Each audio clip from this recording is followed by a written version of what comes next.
Oh, durian. Some people love it, some people hate it. Me, I like it a whole lot. And what I like most about durian is that it has such subtle, nuanced flavors in there. Hints of vanilla, sometimes there's berries or nuts in there, or tropical fruits. On top of that, there is a strong flavor that some people don't like. A little bit of a sulfuric egg taste, and a little bit of like a savory, almost oniony taste to it. And since there's a layer of pungency in that durian, some people never really get to appreciate all of those little nuanced flavors that are inside. And today, guys, I'm going to cover up those nuanced flavors with vinegar, spices, and onions. Yes, I'm going to make durian ketchup. I don't think this is a good idea. I think that what I like about durian is the fact that there are so many very mild flavors inside. And I think what I'm going to do isn't going to be very good. But it's been requested of me that I make durian ketchup, so you know what? We're going to do it, and who knows, maybe it will actually taste good. So here are the ingredients. We have, of course, 1 cup of durian, which seems like a crime to do, and my apologies to Year of the Durian for sending me the durian that I'm about to turn into ketchup, because this is so good on its own, and I really would love to just eat this entire cup of durian right now, but nope, we're going to turn it into ketchup. The other ingredients that are going to go in are half of a small onion and 1 clove of garlic minced up in there, 1/4 cup of apple cider vinegar, spices, and those spices include 2 cloves, a pinch of celery seed, a pinch of chili pepper, a little bit of ginger powder, a pinch of that, 1 teaspoon of salt, and probably some other things. And I have 2 tablespoons of brown sugar. Usually I use 3 tablespoons, but since durian is so sweet as it is, we're going with 1 tablespoon less. We're going to do 2. And also water, just to get the right consistency. Inside this pan I have just a little bit of oil so things don't burn. We're going to put in the onion and garlic. They're starting to sweat, so I'm going to take the spices and chuck those in. Knock those around so they can just wake up a bit. Vinegar. Sugar. I'm going to throw in a bit of water. And durian. So these ingredients here are going to cook for 30 minutes. And I'm going to keep this kind of like at a low to medium heat. So there'll be like a little bit of bubbling going on, like a little bit of a simmer going on, but not too high. That way it doesn't burn. And the entire 30 minutes you have to sit here and stir it around. Otherwise it'll stick to the bottom. And as I go along, I'm just going to kind of break up the fruit clumps and add water to it as I go. That way it stays the right consistency.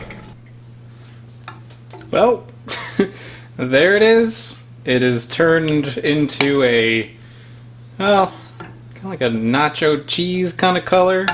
It is full of clumps though, so next up we're going to blend it up smooth as possible. The mixture is pretty smooth, but those membranes that would be around the outside of the durian are a little hard to break down.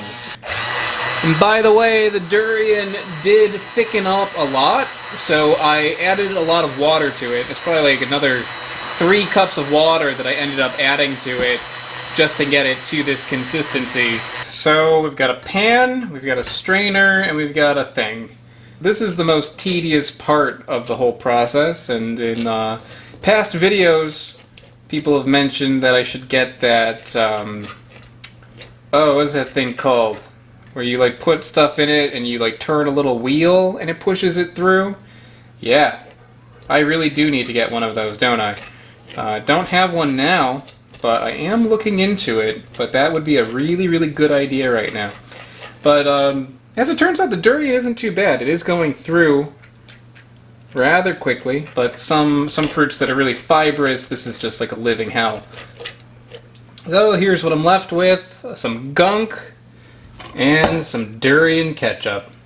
So now is a good time to try a little bit, just to see if it needs anything.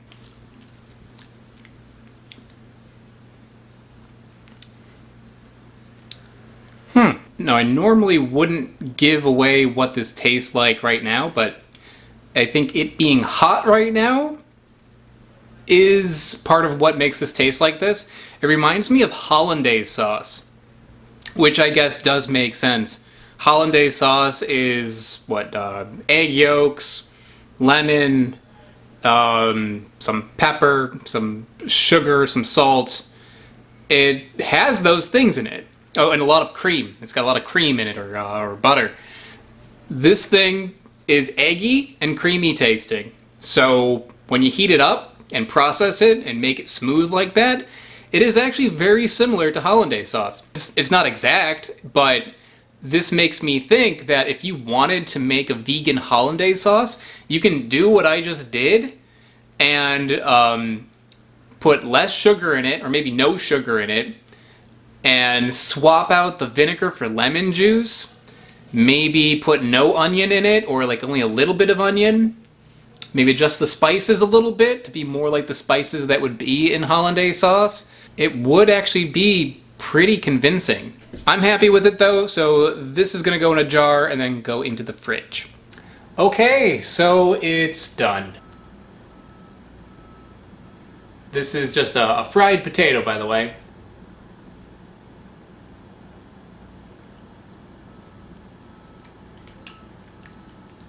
This is the most unique ketchup that I've made.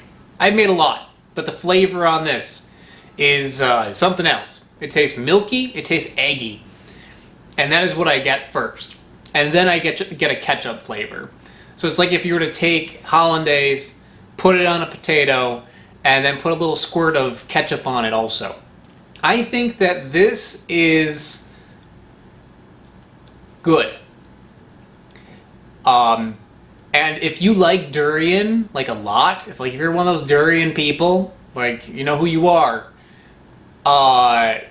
you're gonna love this. You'll like it a lot.